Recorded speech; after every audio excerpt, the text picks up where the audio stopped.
The world tilted, the metallic tang of crimson filling my nostrils as I gasped for air. My chest burned, a searing agony that threatened to consume me from the inside out. They stood there, bathed in the warm glow of the kitchen light, their faces masks of amusement and something else. Triumph, maybe? I remember the cold tile against my cheek, the faint scent of bleach mixing with the iron scent clinging to the air. They thought they'd silenced me for good, but all they did was ignite a fire that would burn everything they held dear. If you've ever felt betrayed by someone you considered family, subscribe now, and join a community that understands the pain and the power of family bonds. My sister, Bethany, always had a flair for the dramatic, but this was a new level of twisted. We were celebrating her engagement to Mark, a guy I honestly never quite trusted, but I kept my reservations to myself. Family dinners were always a production, meticulously planned and flawlessly executed by my mother, a woman whose life revolved around appearances. Bethany thrived in that environment, basking in the attention, while I, Lily, always felt like an awkward outsider, never quite fitting in. That night, Bethany insisted on making her famous pasta sauce from scratch, a recipe she claimed had been passed down through generations. She made a big show of adding secret ingredients, giggling conspiratorially with Mark and my mother. I should have known then. I should have seen the glint of malice in her eyes when she offered me the first taste. The first bite was unremarkable, the familiar tang of tomatoes and herbs coating my tongue. But then came the burning. It started subtly, a gentle warmth at the back of my throat, quickly escalating into an inferno that spread through my chest, stealing my breath and searing my insides. I clutched at my throat, gasping, tears streaming down my face as I tried to scream, but no sound came out. Bethany and Mark just stood there, watching, their smiles widening with each desperate heave. My mother, initially frozen in shock, quickly regained her composure, her expression hardening into one of cold disapproval. "Oh, Lily, always so dramatic," she said, her voice laced with annoyance. "It's just a little spice." But it wasn't just spice. It was something far more sinister, something that nearly ended my life. I later learned, after painstakingly gathering evidence, that Bethany had joked by adding concentrated capsaicin extract, enough to cause severe burns and respiratory distress. In the days that followed, I was dismissed as hysterical, attention-seeking, and overly sensitive. My concerns were brushed aside, my pain minimized. Bethany and Mark continued their wedding preparations, seemingly unaffected by the fact that their joke had nearly silenced me. My mother, ever the enabler, smoothed things over, urging me to forgive and forget. But I couldn't forget. The memory of that burning sensation, the look of cold amusement in Bethany's eyes, was etched into my mind, fueling a quiet, simmering rage. They thought they had gotten away with it. They thought I was broken, defeated. They were wrong. I was merely gathering my strength, biding my time, meticulously planning my revenge. I played the part of the forgiving sister, attending wedding dress fittings, offering to help with the seating arrangements, all the while secretly documenting everything. I needed proof. I started recording every conversation, every interaction. I knew they were arrogant, confident in their ability to manipulate and control me. I used that arrogance against them, leading them into a false sense of security. I acted hurt, fragile, easily manipulated, allowing them to underestimate me at every turn. The person I trusted most was one of them. It was my own mother. I overheard her one night talking to Bethany. She said Lily will never know what hit her, and even if she does, who is going to believe her? That night, the tears I cried were not of pain, but of realization that my own mother wanted me gone. The burning didn't stop in the kitchen. It followed me home, a constant companion, a fiery reminder of their betrayal. Sleep became a luxury I could no longer afford. Every time I closed my eyes, I saw Bethany's face, her eyes gleaming with cruel satisfaction. The doctors couldn't find anything conclusive, dismissing my symptoms as acid reflux or a panic attack. "It's all in your head, Lily," they said, echoing my mother's sentiments. But it wasn't in my head. It was real. The pain was real. The fear was real. I tried to talk to my father, a kind, gentle man who always seemed oblivious to the undercurrents of our family dynamic. But he was dismissive, too, urging me to make peace with Bethany, to not ruin her special day. He said that Bethany's pranks were just her way of showing affection, that I was being too sensitive. His words stung, adding another layer of hurt to the already festering wound. I felt utterly alone, adrift in a sea of denial and indifference. My own family, the people who were supposed to love and protect me, had turned against me, choosing to believe a lie rather than acknowledge the truth.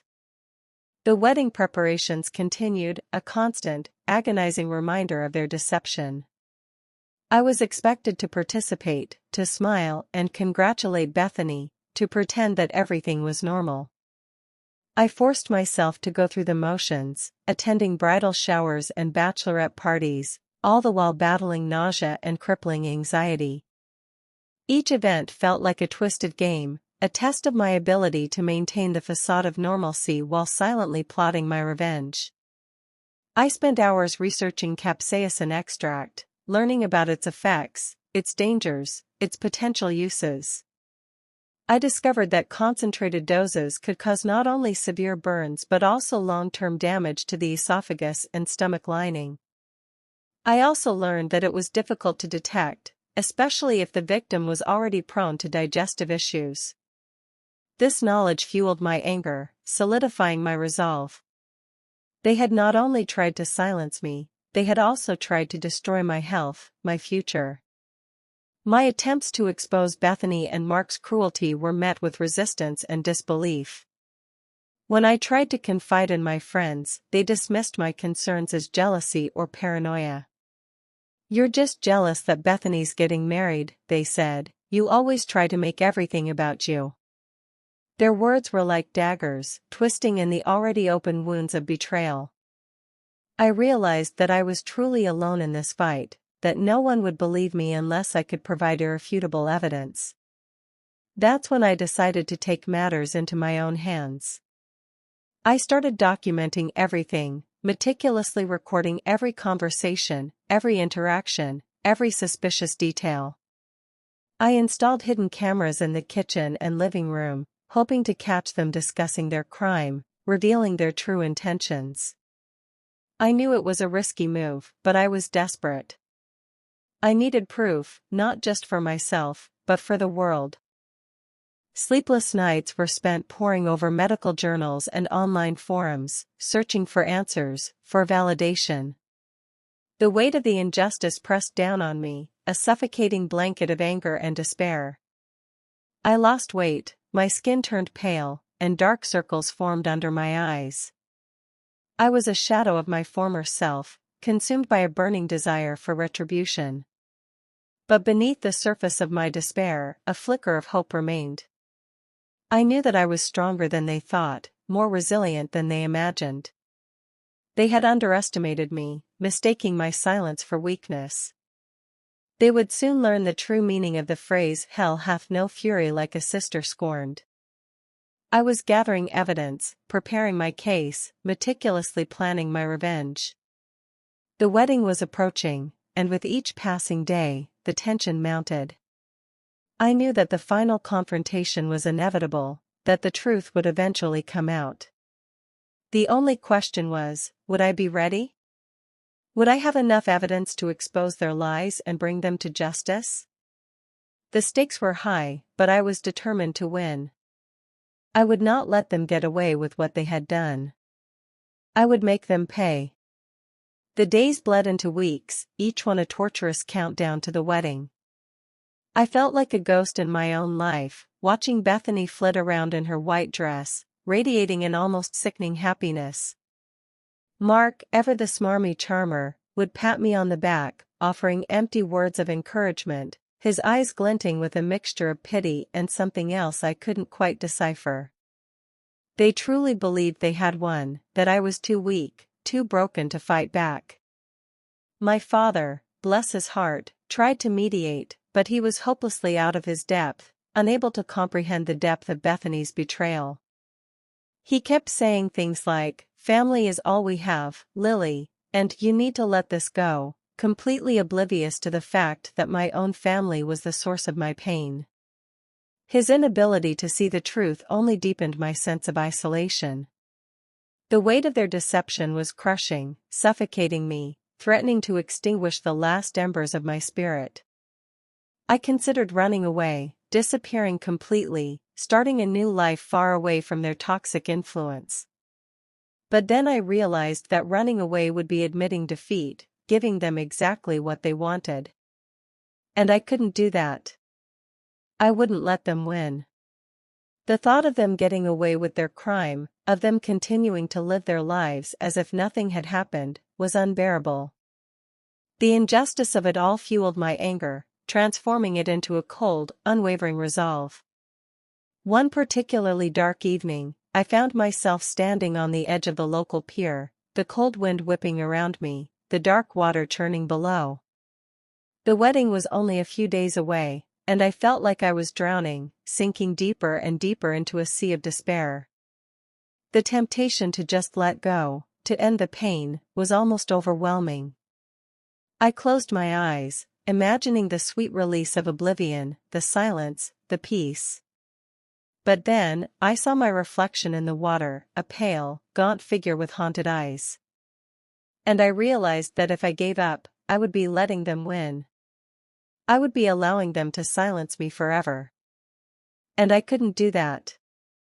I owed it to myself to fight back, to expose their lies, to bring them to justice. The thought of revenge, of making them pay for what they had done, sparked a new fire within me, a burning determination to survive. I opened my eyes, the tears streaming down my face, and took a deep breath of the salty air. I was not going to let them break me. I was not going to let them silence me. I was going to fight back, with every fiber of my being. I turned away from the water, a new sense of purpose filling me. That night, I stopped crying. The grief, the fear, the self-pity, it all just vanished, replaced by a chilling calm. I realized that I had been playing their game, allowing them to control me with their lies and manipulations. But no more. From that moment on, I would be the one in control. I went back to my apartment and started reviewing the evidence I had gathered. The hidden camera footage, the recorded conversations, the medical reports, it was all there, scattered and disorganized, but there. I spent hours piecing it together, connecting the dots, building my case. I realized that I needed to be strategic, to plan my attack carefully. I couldn't just burst into the wedding and accuse them of poisoning me. I needed to present my evidence in a way that would be undeniable, that would expose their lies for all to see. Their biggest weakness? They thought they were untouchable. They believed that their wealth and status would protect them from any consequences. They underestimated me, dismissing me as a weak, pathetic victim. But they were about to learn that even the smallest spark of truth can ignite a fire that consumes everything in its path. I smiled, a cold, hard smile that didn't reach my eyes. The game had changed. And I was ready to play. The exact day they tried to end me, I exposed the truth. I smiled. I played their game. But I was recording. The following weeks were a blur of calculated moves and careful planning. I knew that simply accusing Bethany and Mark of trying to end my life wouldn't be enough. I needed concrete proof, something that would stand up in court and shatter their carefully constructed facade. I focused on the capsaicin. I learned everything I could about it, its properties, its effects, its traceability. I contacted a forensic toxicologist, a former acquaintance from college, explaining that I suspected I had been intentionally poisoned. I couldn't tell her the full story, not yet, but I hinted at a family dispute and the possibility of foul play. She agreed to analyze a sample of the remaining pasta sauce from that night, as well as a sample of my crimson. It was a long shot, but it was worth a try. The waiting was excruciating, each day feeling like an eternity. In the meantime, I continued to play the part of the forgiving sister, attending wedding-related events, offering to help with last-minute preparations, all the while gathering more evidence. I enhanced the audio quality of my recordings, isolating key phrases and incriminating statements. I studied the hidden camera footage, meticulously cataloging every suspicious glance, every furtive gesture. There were close calls, moments when I thought they suspected something. One afternoon, Bethany came to my apartment unannounced, claiming she wanted to bond before the wedding. I nearly choked on my own saliva as she casually wandered around the living room, her eyes scanning every corner. I managed to maintain my composure, offering her a glass of water and engaging in polite small talk. But inside, my heart was pounding, my senses on high alert. I noticed her lingering near the bookshelf where I had concealed one of the hidden cameras, her fingers tracing the spines of the books. I held my breath, praying that she wouldn't discover it. After what felt like an eternity, she finally left, her expression unreadable. I immediately checked the camera, relieved to find that it was still in place. That night, I moved it to a more secure location, hidden inside a decorative vase. I knew I was walking a tightrope, but I couldn't afford to make any mistakes. Another time, Mark almost caught me reviewing the hidden camera footage on my laptop. He had stopped by my apartment unexpectedly, claiming he needed to borrow a tool. I quickly minimized the window and pretended to be working on a spreadsheet. He stood behind me for a few moments, watching me type, his presence making my skin crawl.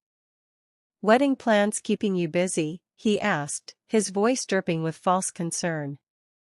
"Yes, just trying to finalize the seating arrangements," I replied, my voice trembling slightly. He chuckled, patting me on the shoulder. "Don't worry, Lily, everything will be perfect. Bethany deserves the best." He then found the tool he needed and left, leaving me shaken and breathless. I knew I had to be more careful. They were becoming suspicious, their senses heightened. The anticipation of the final strike was almost unbearable. I felt like a coiled spring, wound so tight that I could snap at any moment. I spent hours visualizing the wedding, imagining the moment when I would reveal their treachery. I rehearsed my speech, practicing my tone, my delivery. I wanted to be calm, composed, unwavering. I didn't want to give them the satisfaction of seeing me lose control. The toxicologist finally called. The results were conclusive.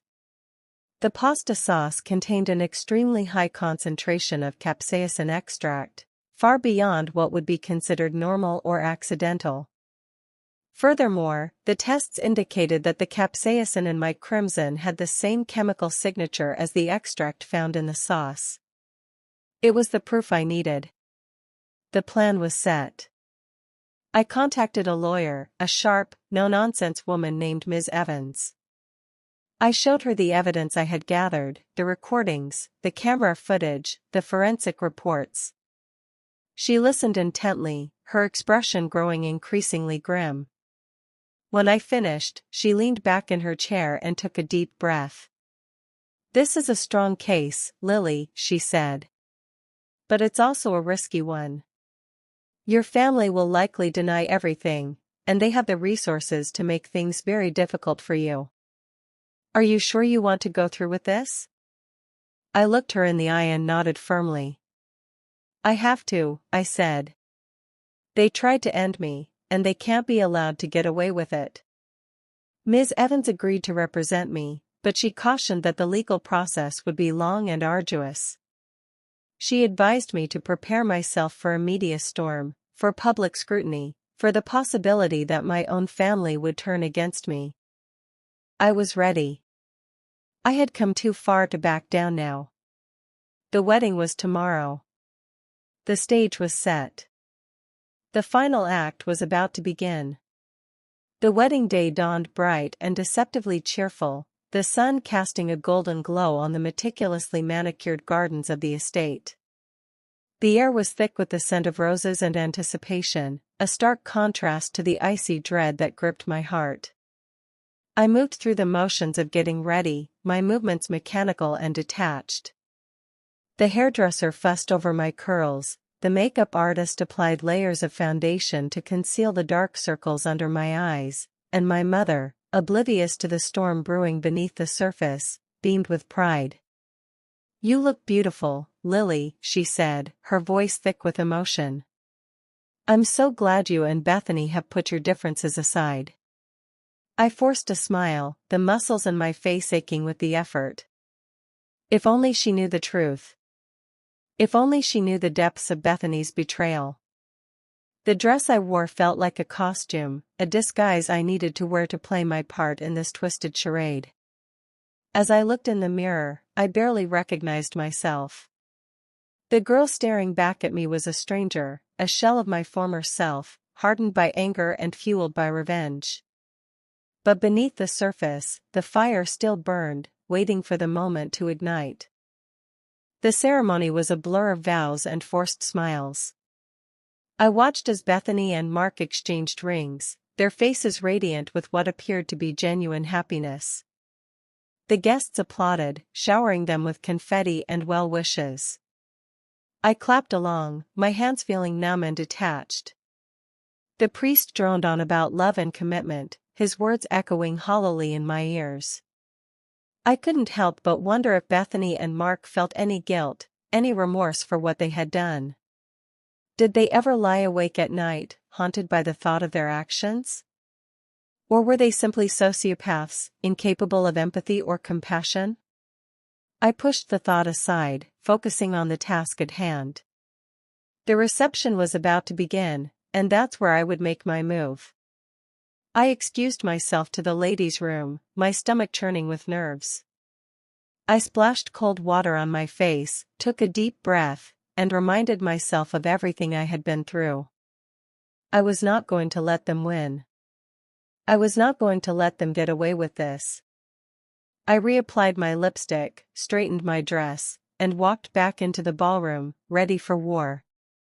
The reception was in full swing, the air filled with music, laughter, and the clinking of glasses. Bethany and Mark made their grand entrance, basking in the adoration of their guests. They took to the dance floor for their first dance as husband and wife, their movements graceful and practiced. I watched them, my eyes narrowed, my mind racing. This was it. The moment of truth. I spotted Ms. Evans across the room, her presence a silent reassurance. She gave me a subtle nod, letting me know that everything was in place. I took another deep breath and began to make my way towards the stage, where the band was setting up for the next set. I had arranged for them to play a specific song, a song that would serve as my cue. As I approached the stage, I saw my father standing near the microphone, preparing to give a toast. He smiled at me, his eyes filled with pride. "Lily, I'm so glad you're here," he said. "It means the world to me that you're supporting Bethany and Mark." I forced a smile, my heart breaking at his naivete. "Of course, Dad," I said. "I wouldn't miss it for the world." I knew that what I was about to do would devastate him, but I also knew that it was the right thing to do. The truth had to come out, no matter the cost. Just then, the band began to play. It was my cue. I stepped onto the stage, my heart pounding in my chest. The music faded, and all eyes turned to me. A hush fell over the crowd. I took a deep breath and looked out at the sea of faces, my family, my friends, Bethany and Mark.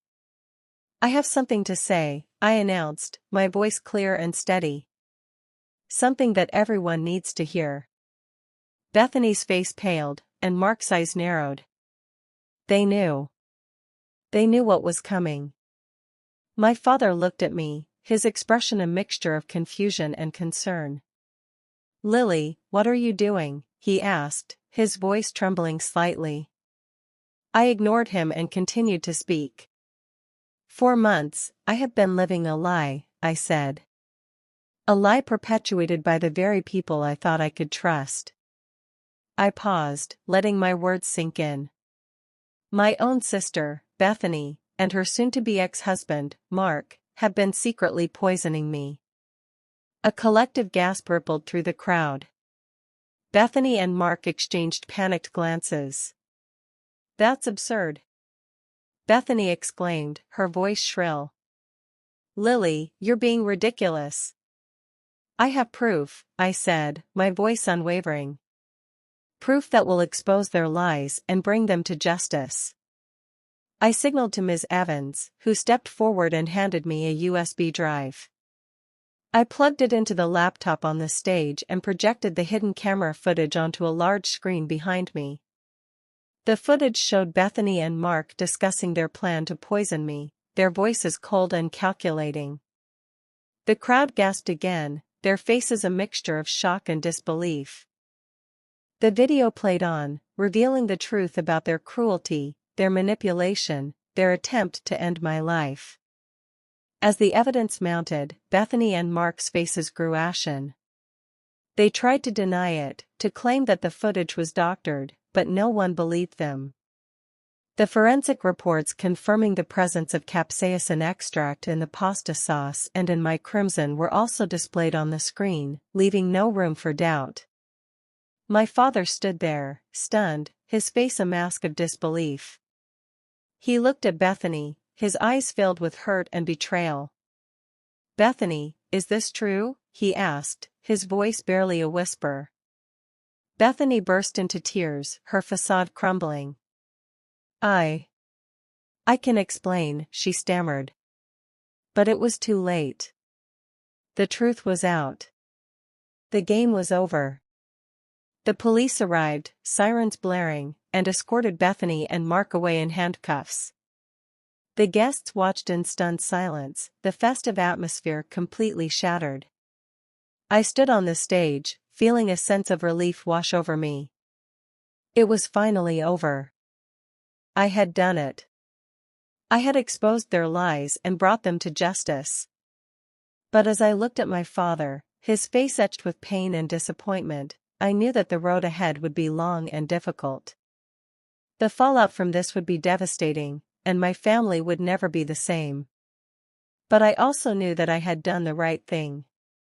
I had stood up for myself, and I had refused to be silenced. And that, in itself, was a victory. I just smiled.